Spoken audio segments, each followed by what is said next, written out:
በኢየሱስ ክርስቶስ። የእግዚአብሔርን ምሕረት አንደበት ያውራ በኢየሱስ። የእግዚአብሔርን ቸርነት አንደበት ያውራ። የእግዚአብሔርን በጎነት፣ የእግዚአብሔርን መልካምነት አንደበት ያውራ በኢየሱስ ክርስቶስ። ምክንያቱም እናንተ ስታወሩ በኢየሱስ ክርስቶስ እግዚአብሔር የአፋችሁን ቃል ያጸናዋል። እናንተ ስታወሩ እግዚአብሔር ከእናንተ ፊት ይሆናል። ምክንያቱም እናንተ ለትውልድ መልካም ስታደርጉ የእናንተ ቤት ይባረካል። እናንተ ለወዳጆቻችሁ፣ እናንተ ለጠላቶቻችሁ መልካም ስታደርጉ እግዚአብሔር ለእናንተ መልካም ያደርጋል። ምክንያቱም እግዚአብሔር አምላክ የበረከት አምላክ ነው እንጂ የመርገም አምላክ አይደለም። እግዚአብሔር አምላክ የሕይወት አምላክ እንጂ የሞት አምላክ አይደለም። እግዚአብሔር አምላክ የሚያኖር አምላክ እንጂ የሚገድል አምላክ አይደለም። እግዚአብሔር አምላክ ነፃ የሚያወጣ አምላክ እንጂ በባርነት ቀንበር የሚያስይዝ አምላክ አይደለም። ምክንያቱም እግዚአብሔር አምላክ አንድያ ልጁን ኢየሱስ ክርስቶስን ወደዚህ ምድር ሲልክልን እኛ በዚህ ምድር ላይ እግዚአብሔር አምላክ እኛን ሊረዳ ስለፈለገ ሊረዳን ስለወደደ ልጁ ኢየሱስ ክርስቶስ አንድያ ልጁን የሚወደውን ነው የሰጠው። ወዳጆቼ ለፍቅር የሚሰጥ ስጦታ ቢኖር ምክንያቱም ተተኪ ያለው ነው። ብዙውን ጊዜ የኛ ሰው ወይም ደግሞ የኛ ማህበረሰብ የሆነ ነገር ሲኖረው ነው የሚሰጠው። ትርፍ የሆነውን ነገር ነው የሚሰጠው። ሁለት ካለው አንድ ለሌለው ሊሰጥ ይችላል። ወይም ደግሞ እወድሃለሁ ብሎ በተከሸነ ቃላት ሊወደን ይችላል። የሆነ ነገርን ሊያደርግልን ይችላል። ነገር ግን የእግዚአብሔር ስጦታ እንደዛ አይደለም። የእግዚአብሔር ስጦታ አንድ ነው ያለው፣ እርሱም አንድያ ልጁን ነው። እርሱን ነው አሳልፎ የሰጠን። ክብር ለእግዚአብሔር ይሁን።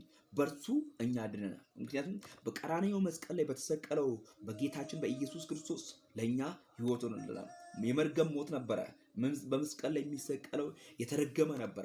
ነገሩ የኔን እርግማን ሊወስድ የኔን ሞት እግዚአብሔር አምላክ በልጁ በኢየሱስ ክርስቶስ ሊደመስስልኝ ስለፈለገ አንድያ ልጁን ኢየሱስ ክርስቶስን በቀራንዮ መስቀል አሳልፎ ሰጠ።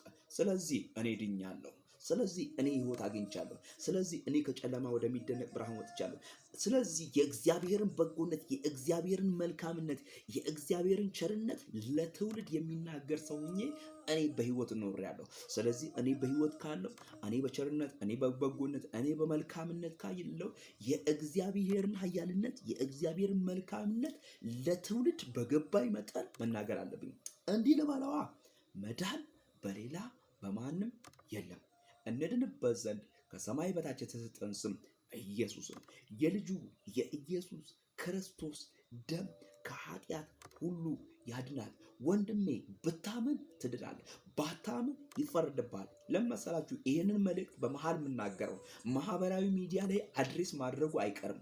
ስለዚህ ትውልድ መስማት አለበት፣ ይሰማዋል። ደግሞ አየህ ሌሊት ላይ ማህበራዊ ሚዲያ ፌስቡክ ወይም ቲክቶክ ወይም የተለያዩ ነገሮችን ስንከፍታቸው ቀጥታ መስማት ያለብን ይህንን የማያሳፍረውን የእግዚአብሔርን ቃል ነው መስማት ያለብን። እኔና እናንተ የተፈጠርነው ለዚህ ነው። ይህንን ሼር ማድረግ አለ። መናገር እንኳን ባንችል መጻፍ አለብን። የኢየሱስን ጌትነት መጻፍ አለብን። የእግዚአብሔርን ኃያልነት መጻፍ አለብን። የእግዚአብሔርን ገናናነት መጻፍ አለብን።